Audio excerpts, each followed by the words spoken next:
Well, hello there, Woodshop. Mr. Coop here. Glad to be with you. Today, I'm going to start teaching you how to do a toolbox, a tool tote, perhaps you would call it. So, I have a really kind of simple version of a tool tote that we're going to have you go ahead and do. So, this one, it has pretty simple cuts. It's going to be mostly square cuts. So one of the things we're going to work on during the course of this project is making sure we know how to mark and cut square using hand tools. Then once we've done that, we also want to make sure that we understand how to do good layout. So we're going to have a lot of things where we have to find the center, or we're going to have to figure out how the shapes will look the same on either end of the tool tote. So wanting to create symmetry by way of having good measurement and good layout. So we're going to focus on good cuts, good layout, and good sanding, and then we will find ourselves with a successful product. Also, we got to put all the parts together, so we want to make sure we use whatever fasteners or glue that we do very well as well. Okay? So, like I said, pretty simple. We only have two different widths of material that we'll be working with. Right here we have a 5.5 inch width, which depending on what your teacher has available, it may get wider than that. I don't recommend going any narrower. And then you're just going to have some 3.5 stock that will provide the sides. Now that can also get wider as well. I just chose these because it's very easy for you to even buy this yourself. You could go to Home Depot and get these same widths, and if you wanted to make another one, great. And you'll have access to that. So 5.5 and 3.5, if it's likely that you'll just be given a 4-foot stick of the 3.5. I didn't have enough, so I just have 2 pieces here. And a 4-foot stick of the 5.5. And then you will also have some dowel that you will cut to length once we get there. All right? So let's go ahead and get started here. I want you to look at your material, right? And decide where the good parts will need to be. I noticed there's a lot more knots on this side of the board, and there's just one there. So what I want to do is I want to make all those knots, I prefer for those to be on the bottom. Okay? So I'm going to start with measuring my bottom piece. The bottom piece we're going to put at 22.5 inches. All right? So 22.5 inches. So you get it right here. And I'm going to zoom in on that for you. You guys should already know this, but you can make a crow's foot where you go to 22.5, you make one line, and then you make a second line, or third or fourth. Doesn't matter. As long as they all start at the same place, that is what we call a crow's foot. Then we take our speed square, or framing square, and we want to make sure that we get this line really nice and square to the edge. These edges should be parallel with one another, so it doesn't matter whether you have it pointing this way or this way. What does matter is that you have good pressure here, and that your pencil is right on the point of that crow's foot. Now we have a straight line that we know we need to cut, and I'm excited because we're just past that knot. It's not very fun to have to saw through a knot because they are hard. So now that I got that, don't forget to make an X on the side that's going away, and we're going to clamp this to the table. It does not fit into the miter box. We'll use the miter box for another cut, but we got to cut as straight as possible. The straighter you do it and the closer to the line, the less sanding you'll have. However, as you may know, if you get it too far or you go across the line, that changes your dimension and you can never get it to go longer, right? So, let's go ahead and set up for that cut. All right, because our cut is too big for the miter box, we're going to go ahead and do this one freehand. All right, so I wanted to make sure that I'm secured. I got this clamp on here real nice. That board's not going anywhere. All right. Then, here's my X side. We want to make sure that my blade is on this side of that line. Now, this is a really long cut. And this may be one of the longer cuts you've made so far in this class, I don't know. But, as you might know, this is a push saw. It's going to cut when it pushes. However, because you'll see the teeth are angled towards the front. But when you get started on a cut, it's a good idea to actually just set that on your mark and run it backwards. Just to what we call score the line. Okay, and be very careful. So I'm actually going to put a slight slant on it at first.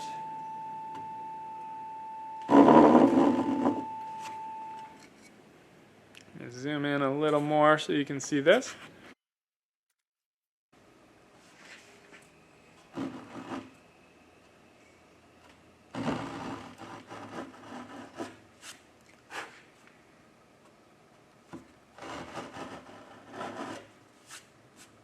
Okay, so my line is scored. I'm going to go ahead and start cutting now. And hopefully you can see the line. I just left a little bit of that line. Okay, and you can use your other hand to kind of help support it. And keep an eye on that line. Every so often you're going to need to low it.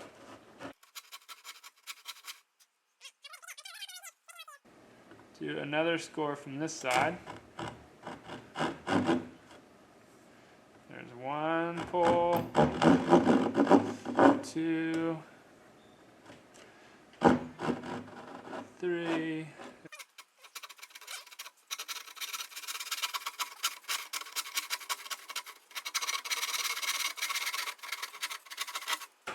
So maybe you've heard, maybe you've noticed that as I get through this cut, there's more and more friction on the blade, and that's why it's harder and harder to cut. However, we're very close. You saw that sometimes I would switch positions. Okay, and if you have a buddy at this stage that can hold your material so it doesn't fall, that's great. Just tell them not to get their hands too close. You'll feel when you're close. So I don't have a buddy, I'm holding it myself. And here it comes. Right there. Alright, there we go. So I've got my first cut done. As you can see, I have a little bit of the line. Okay, that I will then be able to sand down to get it nice. So I have my bottom piece. I'll set that aside. Alright, now that I've got my bottom piece set aside, I'm going to unclamp this for the moment. And we're going to measure for one of our two ends. Alright, and our ends are going to be 12 inches tall. So that you can see, I'm going to 12.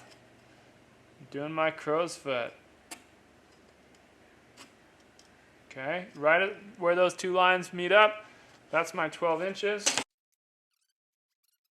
Handle number one. Now, if you have a fresh cut end on this side, you can go ahead and measure and mark your second one as well. 12 inches. Nice sharp marks, good X's, as you can see. All right. Now, I'm going to make sure I clamp it, and then we will get to cutting.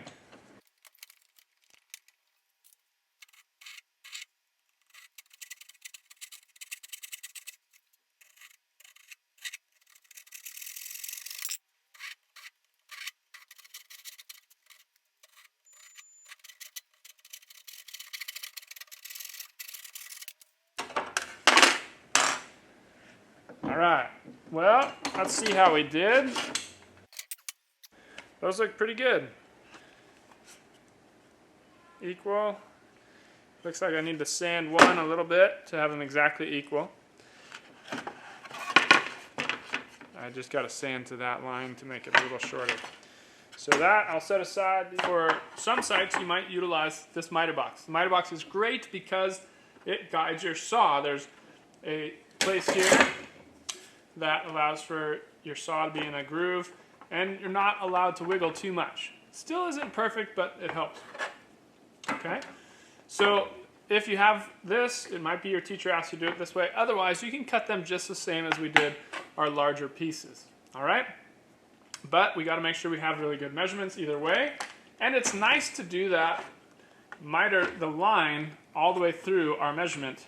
So these are going to be 24 inches long.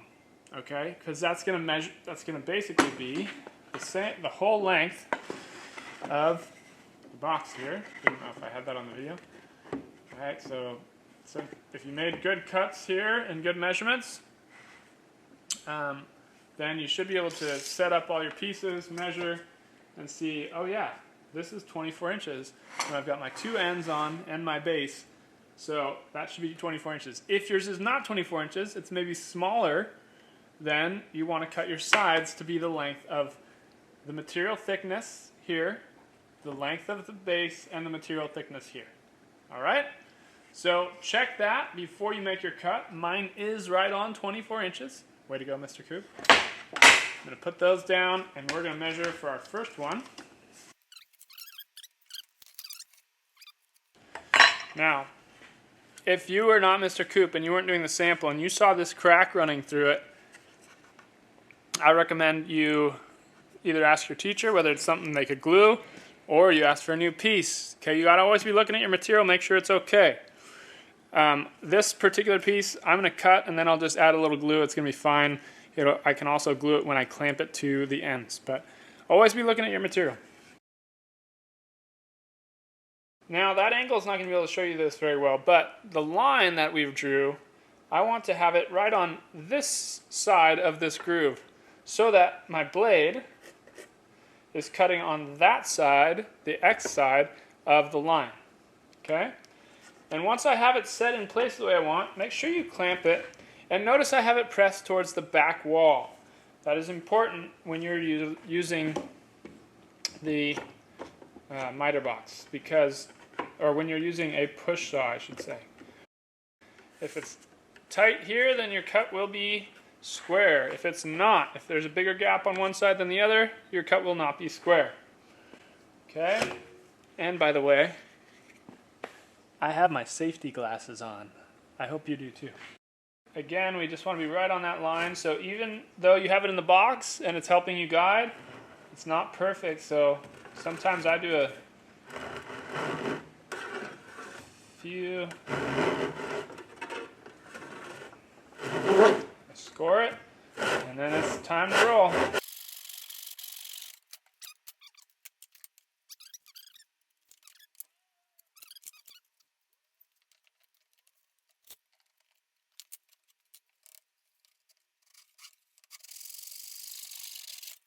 Now you've made your 5 cuts. You've got your 5 different pieces. And before we start to do anything else, it's important that we look at them and make sure that we got them looking good. Now, let me see. I had a place to show you a demonstration here. Oh, there it is. Okay. Let's say you get done with your cuts and you have it look like this, where maybe this one looks flat, but then this one, ooh, it kind of goes up as it goes that way, right? Dramatically. So that's going to be a problem. See, so if we don't sand that to make it correct, then we have a problem where when it goes to connect to the box and it's got that slight slant on it, it's going to go, not so fun, right? So we want to make sure that we get that perfectly flat.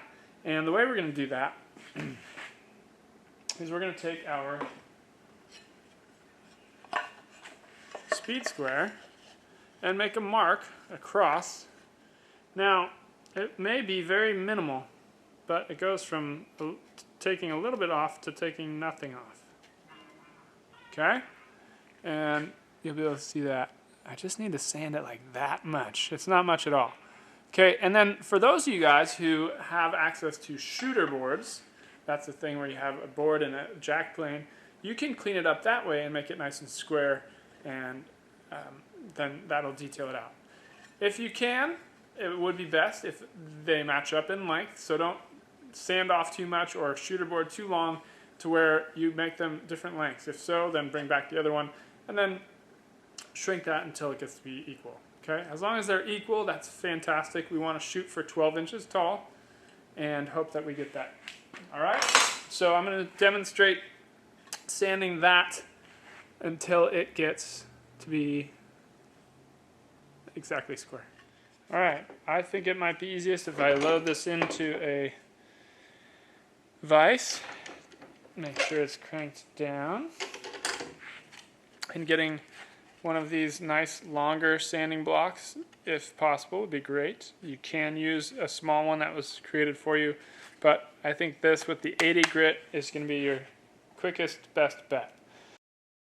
All right, it's minimal, but I'm just bringing my block right there, and I'm making sure I have it tilted the same direction that that line is so that I'm getting this to be more square.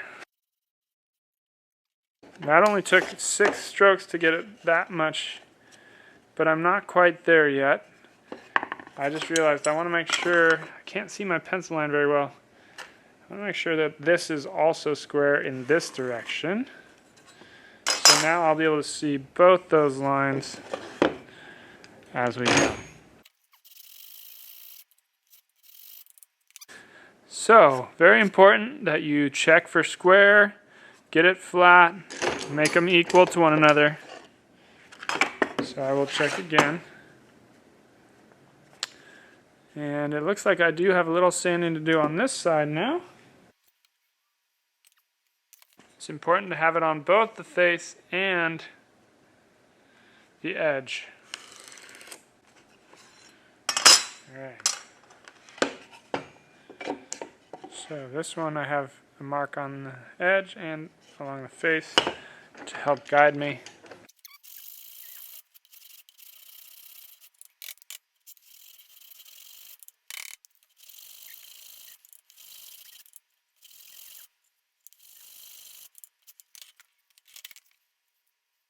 Okay, now we are equal on those pieces. I found that my end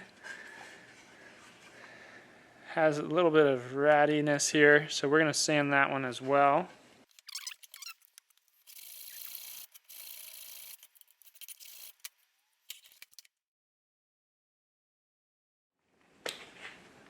Alright students, so hopefully at this stage you have cut all your pieces and you've got it on to where they're sanded square and nice. If you were to set it up, it might look a little something like this. End, bottom's in here, 2 sides, and another end. Looks kind of funny with these things rectangular, right? So we're going to create a little detail on them. There's 2 details I'm going to propose to you. One is a straight cut that kind of comes from here and goes down. And then another one will be a curved cut option for those who want to learn how to use a coping saw. Okay? So I'm going to demonstrate both of those. You can choose which one you do. So let's start with the straight cut and how to lay out for that. And those who want to do the curved cut, we're going to create a jig for you that you set on, trace it, and then you have to learn how to cut a curved cut. All right? So let's go ahead and get started with the straight cut. All right, so I take apart the box. I've got my 2 ends that are equal. I'm just going to mark one of them. All right? Now, first and most important thing for both things, whether you're going to do a straight cut on it, where the layout looks like this, or if you're going to do a curved cut, you still need the handle hole. So on both projects, we need to find center. Okay? So, decide which side you want up. I actually want the knot down, so I'm going to go over here. Now, we measure for the width of our board. We know it's 5.5. Okay? What's 5.5 divided by 2? Glad you asked. Why do I need to divide it by 2? Because if you divide a number in half, that will be the middle of that number. And we need to find the middle of this piece. So, 5.5, finding the middle. First, I like to do this way. It's simple. Let's deal with the 5. Half of 5 Well, shoot, that's not an even number, that's difficult. But we know that any odd number, if you want to divide it in half, it will be something and a half. So the number below it is 4. 4 divided by 2 is 2. But there'd be 1 remaining, and so that would be half. 2 and a half times 2 is 5. But there's still this part, so we dealt with that. There's half of that. Now we have the half-inch fraction. Best way to, and we'll need to add those two together. Best way to deal with that fraction, multiply by 1/2. That's the same as dividing by 2.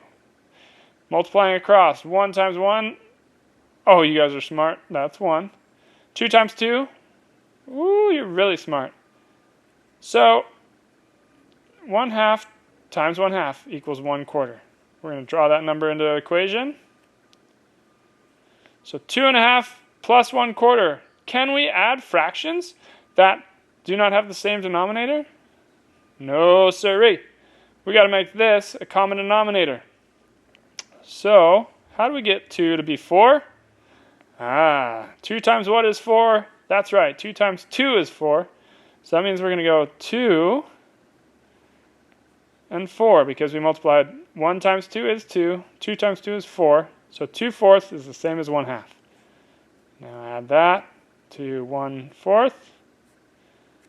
That equals, keep the whole number, 2, and 2 plus 1 is 3/4. Okay, hope you all did that math with me, but 5.5 divided by 2, our final answer is 2 3/4. All right. Now that I've made that all messy, come over to this side. I want to measure over 2 3/4. Now, to make sure that that mark is actually in the middle, you can measure from this way, and then measure back this way, and make sure they are the same. Okay, it is 2 3/4 that way and that way, so I'm good. Now, it may help you to use, at this stage, your square and draw a line through a good portion of that. So you have a line, sorry mine's a little faint, right here. All right, and that's designating the middle. The middle will be important at the top, but for right now, let's get that handle hole. We're going to measure down 1 1/4 inch, so you can use this guy if you want, or tape measure. I prefer the tape measure. It's a little more accurate. And then right at 1 1/4, I'm going to make a mark. So you'll see I have that mark there. That's going to be where you put your handle. And that's whether you're doing the angled one or the curvy one. Okay? Alright, so there's the handle mark. Now, what I want to do is come 1 inch over from that line at the top. So, coming up at the top, you can use any inch mark for this. If you have, let's say we lock in it at 10. If I'm at 10, right on the very top edge, I'm going to go over to 9 on this side. That's 1 inch from 10, and 11 on this side. Okay, so I've got marks 1 inch away from the center. Then I want you to measure 6 inches down and make a mark on each edge at 6 inches. So you have a point here, here, here, and here, and we're going to connect those points. You can use another piece of wood, you can use your handy little framing square. We're going to connect those marks on each side to create our, there we go, and this part's coming off, and this part's coming off. Alright, so this is the line we're going to cut if we want these to be a straight cut. Alright, so that's 6 inches down, and then it's 1 inch from the end on each side. This is where we're going to drill our circular hole for our dowel. and we'll come back to that in a second. All right, and for those who want to do the curved shape, like I said, we are going to have a template for you, okay? And this is the curved handle. Now, it's not as long as your pieces, so what you always do is you line it up to the top, and you'll see there's going to be a center mark on the very end here that you want to line up with the center mark you already created, right? So, when you find that center mark, put it right there. Flush at the top, making sure they're equal. And it should be flush at the sides if you're using a 5.5 inch box. Now, this works best for 5.5. Of course, if you have wider stock, you could adjust it where you slide it to one side and then slide it to the other, but it will be thicker in here. You could create your own curve, or you can use this and kind of modify it however you like. All right? So anyway, this is set up for 5.5. Flush here, flush on the ends, and then at that stage, all I have to do is take my pencil and trace it. Okay? And there we go. I got my two curves. This is what's going away, and this is where the drill for my dowel will go. And a little bit closer up for you. There it is. So I will cut one of each so that you get to see the process for each one. We'll start with the straight cut. Alright, for that straight cut, we're going to come back to clamping. And we're going to clamp this piece underneath here. And we're going to make sure we have enough room for our saw to go, right? So, clamping it. If you don't have one of these big clamps, you might need to do two clamps, like one on one side and one on the other. For instance, if you're using something like this. And again, you just want to make sure that your saw is not going to run into it. And that will just make sure it's stable. So if you had one here and one here with these smaller clamps, that would work. Or one of these big clamps, sometimes that's all you need. Okay? Be careful on your follow-through. All right. Now, glass is on. Remember, got to stay safe. All right. So we're going to do that draw cut to score it, and I'm going to have it at a slight angle. Okay, and I actually want to start with it further up. Okay. And this, try and keep it as straight as possible, because this is really going to actually guide your saw.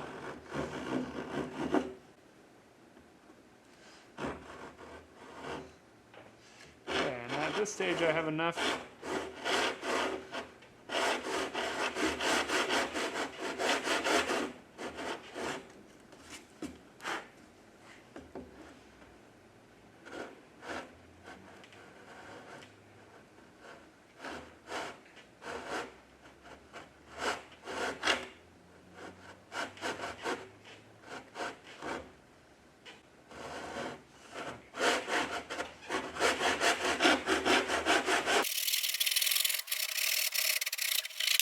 There's one. The next side I will do a lot faster.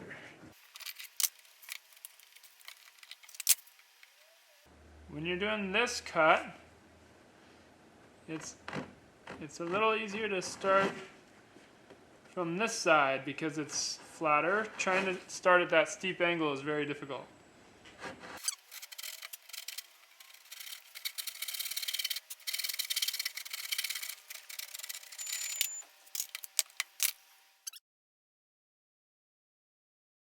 All right, there we go. As you can see, this is still really rough. We'll need to sand that out.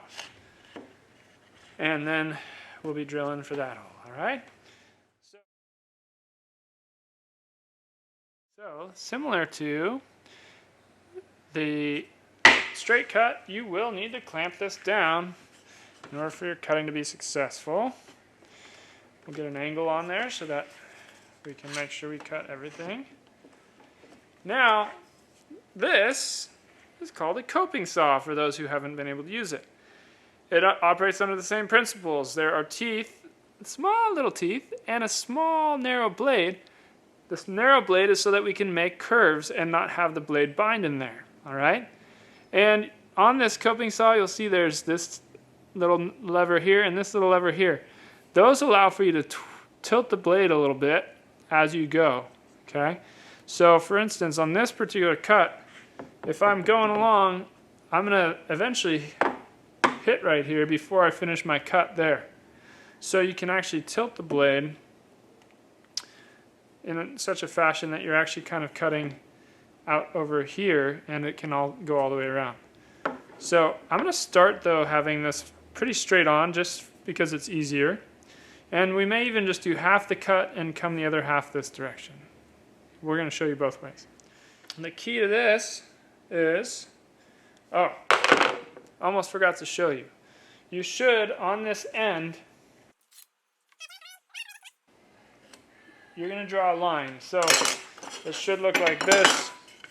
Let's say this is your curve right here. Right where that point hits, you're going to take your square and make a mark like that. Why is that? That's so that as your blade enters to cut that curve, you'll be vertical the way you want to be. Put my glasses on. The blade's set up, the teeth are pointed up, so it's going to cut every time I come up. Now I might do a similar thing though. I'm going to just score it. Coming. Yeah. Okay, so now I'm on my line. I'm going to be a little bit to that side of it. Now, this is curving, right? So, and you'll have to blow frequently, but it's really quite fun because as you go, sorry, this is easier if the sawdust is going down.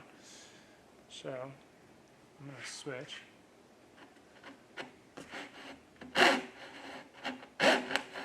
It's really quite satisfying how quickly it cuts.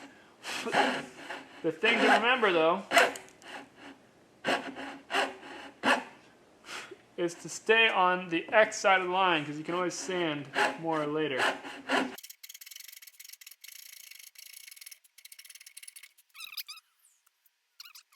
And I'm about to actually hit where I can't go any further. So at this stage I'm going to twist the blade. Twist this element here. Whoops, twisted it the wrong way. You want to twist it so that the handle is able to go to the side.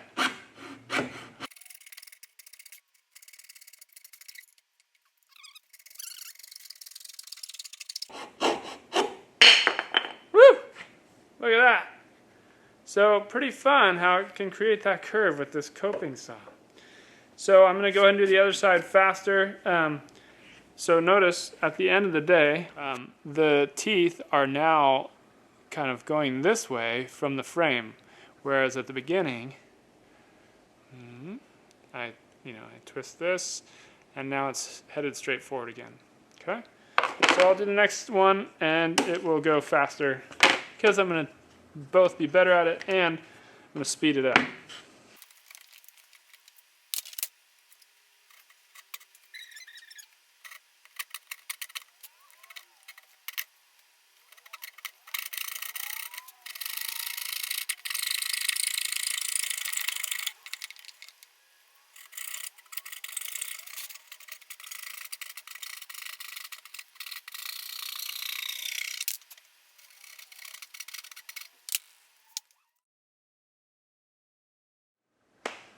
All right, folks, now I'm going to have the strangest toolbox ever known. I'm going to have one different side, or each end is going to be different. But don't forget, like I said earlier, you'll need to sand it out, right? So spend some time sanding. You can get it into a vise to help you out. Try and get everything looking nice. You can do a gentle round over on the corners. And so see, I still have some saw marks that I got to get rid of. So you got to sand for a while. I'll put it on fast mode, but you'll see me sanding. But before I go on to fast mode, here, remember on these sanding blocks, there's a curved side. So for those of you guys who would opt to do the curved angled cut, that's going to help you there.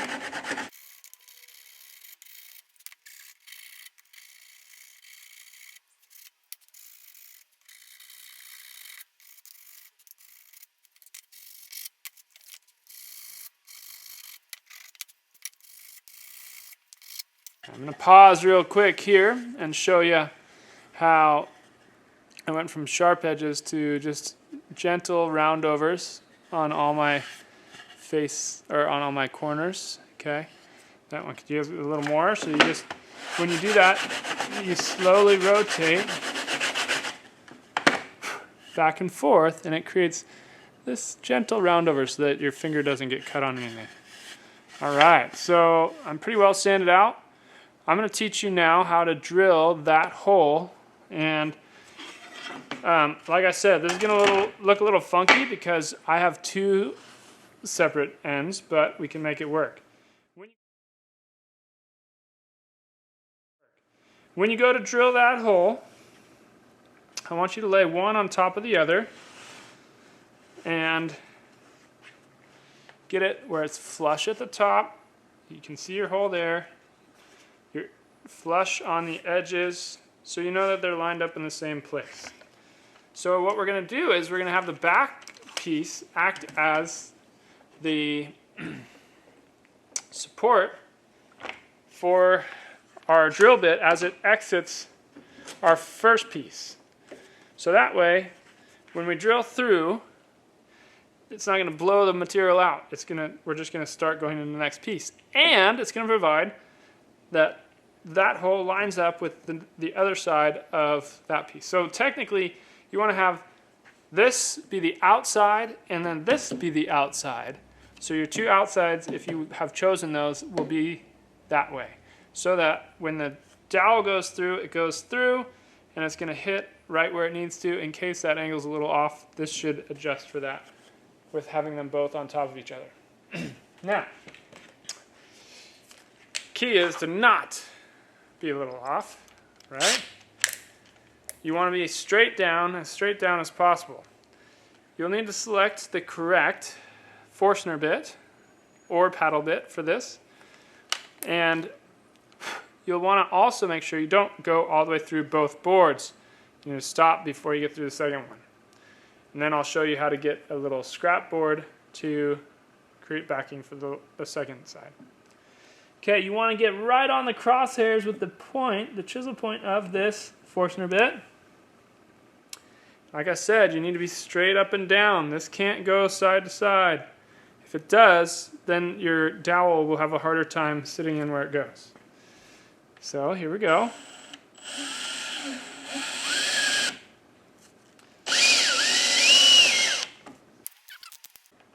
You can set it to the drill function.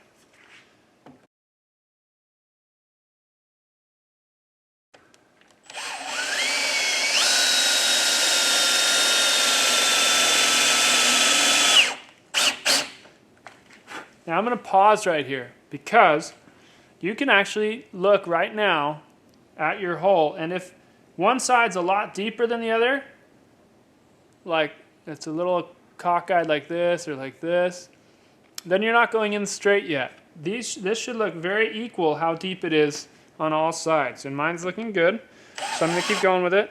If anything, I'm seeing it could go a little bit this way, so I'm going to just pay attention to that. Looking good. I'm slanting a hair this way, so I'm going to correct that.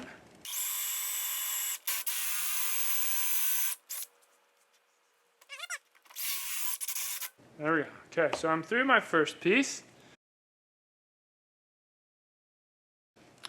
And notice there's no blowout because I had a piece behind it. It also left a mark for the next board. Now we don't want to just drill through out into the open because that will cause your material to tear out, is the phrase we use. So hopefully you have available to you a waste board of some kind. I'm going to clamp this back down.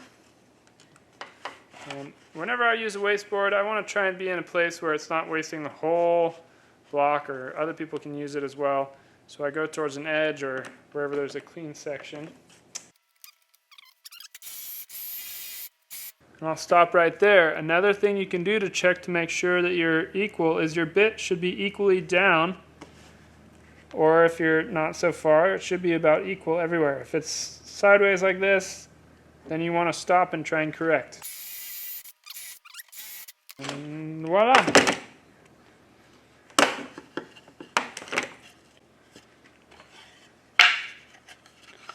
When you line these two up, should be good.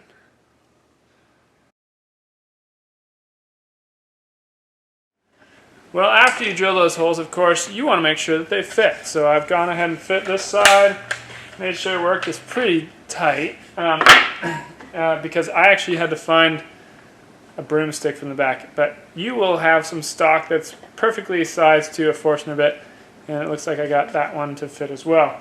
So once you have those fit and you know that they work, that is a good time to get ready to put your parts together. That's kind of exciting. That is if you have sanded the top parts of your ends well. Okay, you don't want to sand this part of the end yet because we're going to be applying something to that and you want it to be nice and flat the way it already is. Okay, so if you've sanded this out well and this out well, if you're on the straight side, then what we're going to do is we're going to teach you how to get ready to assemble this. This is when you get to use the drill to pre-drill and then an impact driver or drill to drive the screws as well. Okay. First, select which side you want to be visible when you look into the box or you think is just best to have up. It's the bottom, doesn't matter too much, but choose one. You'll want to have the side that you want visible on the inside of your box to be away from you. Okay. And you're going to actually set this in your vise in a manner that it is about flush with the tabletop. So see here, this is able to rest right on there. Now, you want to get it so it's flat. You're going to hold and make sure it's flush here, so you're feeling. And then we're going to drive 3 screws in here. Okay, so what we need to do is get the correct size drill bit. Whenever you select your drill bit, you want to make sure the drill bit is not wider than the threads. Threads are those spirally things on the outside. Because you just want a drill bit that's going to give you a pilot hole. It's going to direct the screw, but not cause the screw to slide in and out without gripping. And as I line that one up, you can see those threads really well behind there. And you can see a little bit of the shank. So this will be a perfectly fine one, especially since we're using softwoods. If we were using hardwoods, we may want to have our bit be a little bit wider so that it's not causing so much tension in the wood. Now that I've got my bit selected, I'm going to load it into my drill. And since it's such a small drill bit, you must be careful not to ever bend this drill bit. Okay? So when I get that close, I spin it now with my hand and get it tight in there. You can be in the drill function still. Let's come off one side. You want to come 3/4 of an inch. Make a mark. What's our middle number again? Oh yeah, 2 3/4. So since 3/8 is really hard to read on this tape measure, I come to to 10 inches and I just go up from 10 to 10 3/8. That's an easy way to get it good. So 3/8 is the 6th mark on your tape measure, the 6th mark. 3/4 in, 3/4 over, 3/8 up, 3/8 up, and then right in the middle, 3/8 up as well. We're going to drill through. Make sure you're holding it flush here so that it's going into the right spot.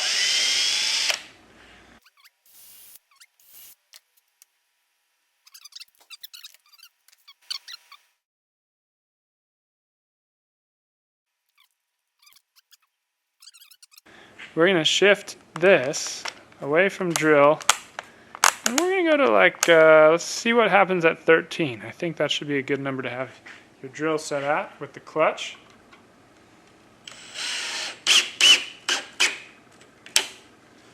13 may have been a little too strong. I'm going to back it down to 11.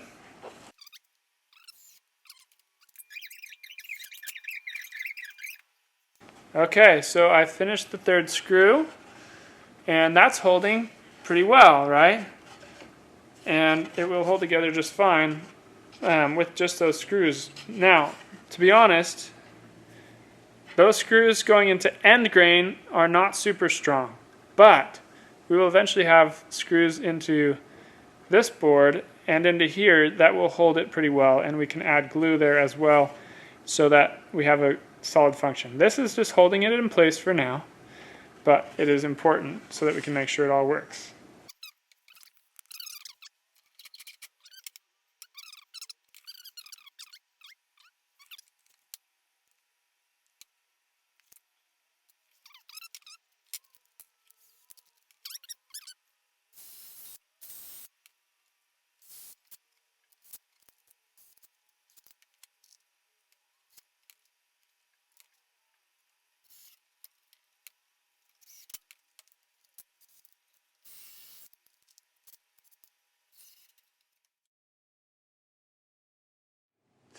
All right, students, we've got our ends on, the screws are in, looking good so far. Now, we need to cut our handle to length.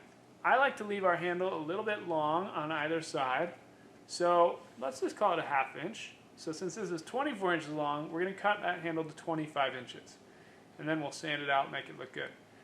Then, we don't want that handle sliding or moving at all, so we're going to drill a hole in the top and add a dowel through into the handle so that it's locked in between here and through the handle. Okay? So starting with cutting the handle to length, fitting it in, setting it to where it's 1/2 inch on either side, drilling a dowel in, and then all we have to do is apply the sides, sand everything out, money.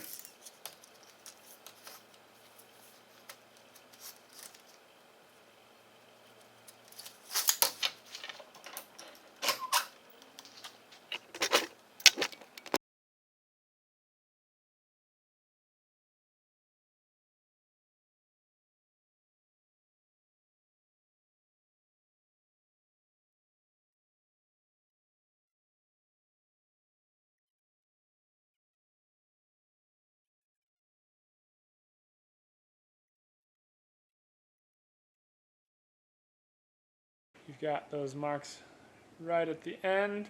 Come on, focus. And down there, there, and here we are at that end. Okay, so now we have that one. Let's bring our other board over, set it right next to it, and we'll just bring the marks right over.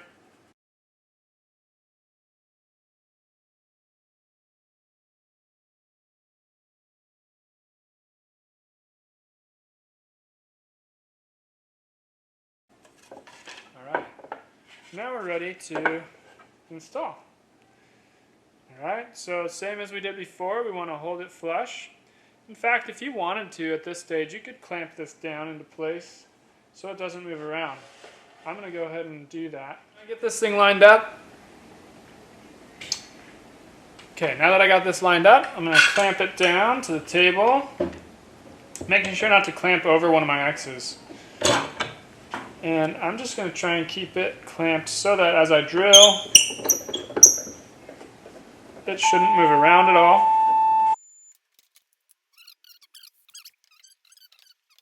And this is a chance, if either of these are off, you will be able to push in as you put a screw in, right? So right now, I'm going to drill this bottom one because it's flush, and this is not quite flush. You'll see me push on it to be able to get it where it's perpendicular.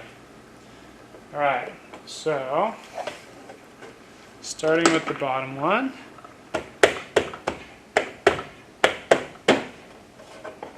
Oops, too far.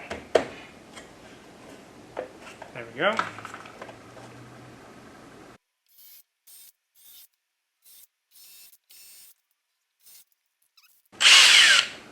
When you drive the screws, remember to set this to 9 or something like it.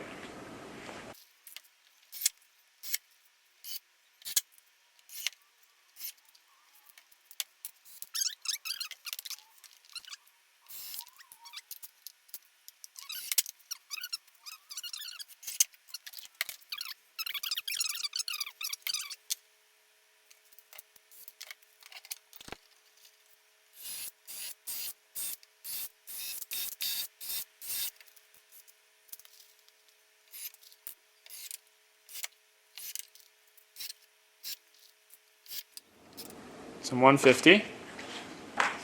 And on this particular occasion, because it's rounded, I'm not going to put it into a sanding block.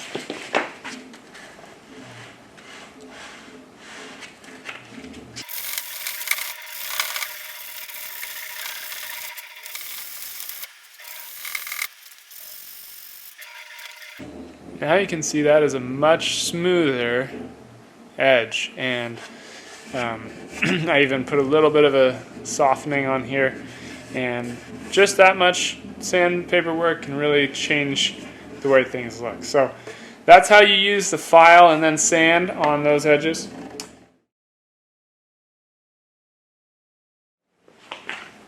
Alright, you guys, we are doing really great. We have our box assembled, more or less. However, at current, this handle can still potentially slide in and out. That's number one. And this box over time may pull apart because all we have right now are screws in it. Screws over time with a lot of wear and tear, maybe knocking around, they'll come loose. However, if we back out those same screws, put some glue down and then screw it back together, just by spending that extra 2 minutes putting glue behind here and then reinstalling this will really make the lifespan of this box much longer. Go ahead and get started undoing this.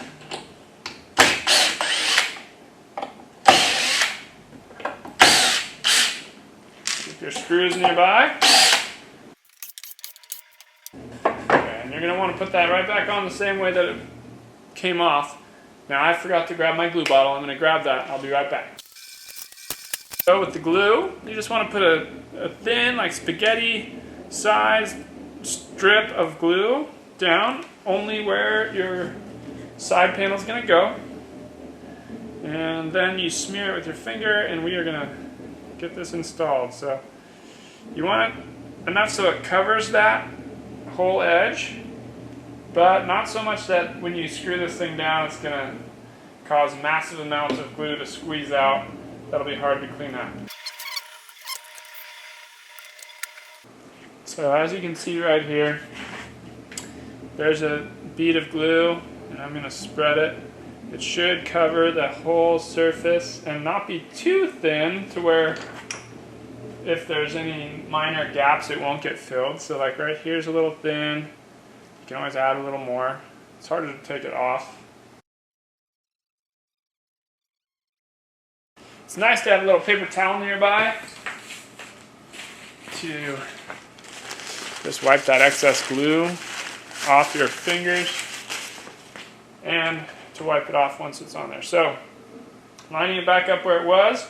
Nice thing is, since you've already put the screws in once, they should follow that same path as long as you line it up correct. I like to do one on either side and then fill in. There we go. Alright, and remember to have your clutch set so that it maxes out. I found that on this project with the soft pine, you can even go down to number 7.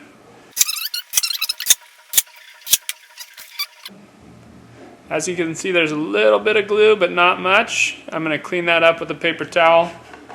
Look on the inside. There's little beads of glue right there. We're going to clean that up too.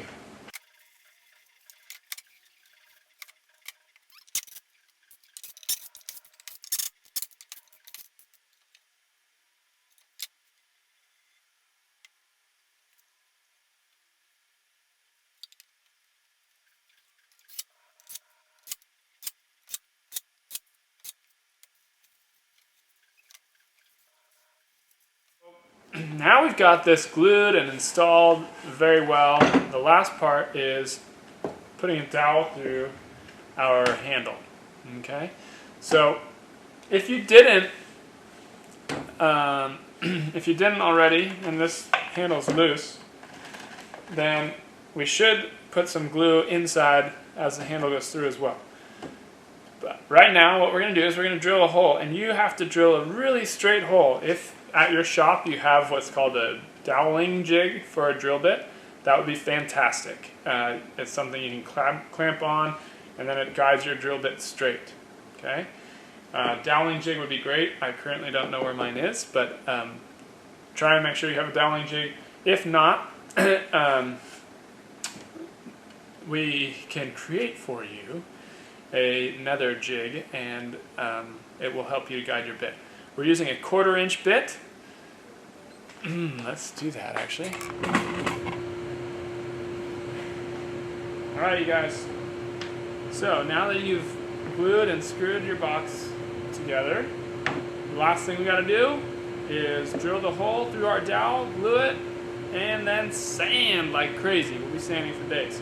But the structure is almost done. So you may have at your shop a doweling jig, which is just this fancy metal thing that you clamp on either side, and a 1/4 inch drill bit.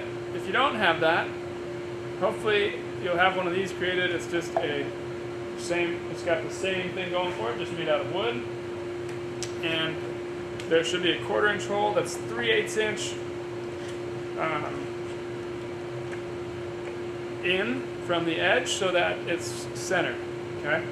So let me show you here. See, there's that nice hole. That's going to guide your drill bit to drill through right in the right place. Okay? And then our depth, we're going to check. I have to get this a little deeper.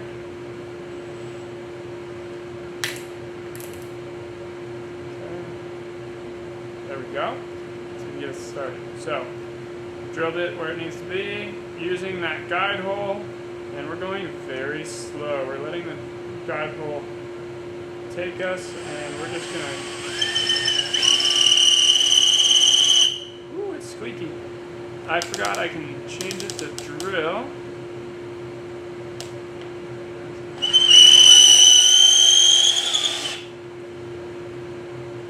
Safety alert.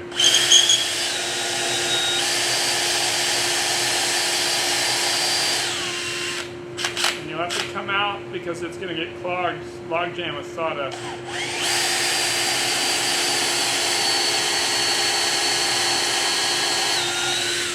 And then you may not be able to go all the way because of the height of the jig, but it'll have given you a good start, and now you can undo the clamp and finish drilling. You don't want to drill too far, but going through the dowel and a little bit into the bottom would be good so that you're locking it in. So I'm going to go just a little below the threads. Okay, now I've gone to about there. I know I'm through, and my dowel will connect. So I'm going to go ahead and finish that. This is the dowel I'm using. I'm going to get some glue dripping down in there, so there's some glue on the walls as it goes down. And I'm going to glue up this dowel as well. Make sure you spread that around so there's some stickiness as that gets hammered through.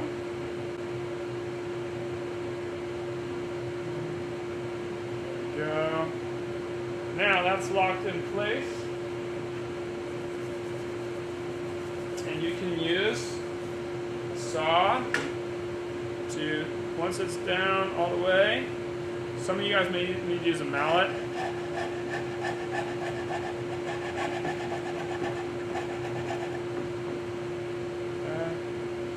Here we go.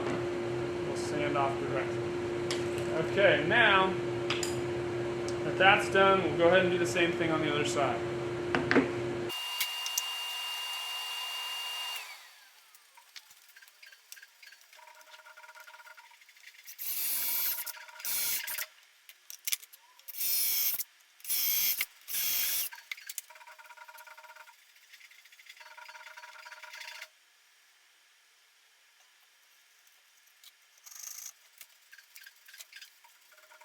Alright, you guys, the whole thing is assembled.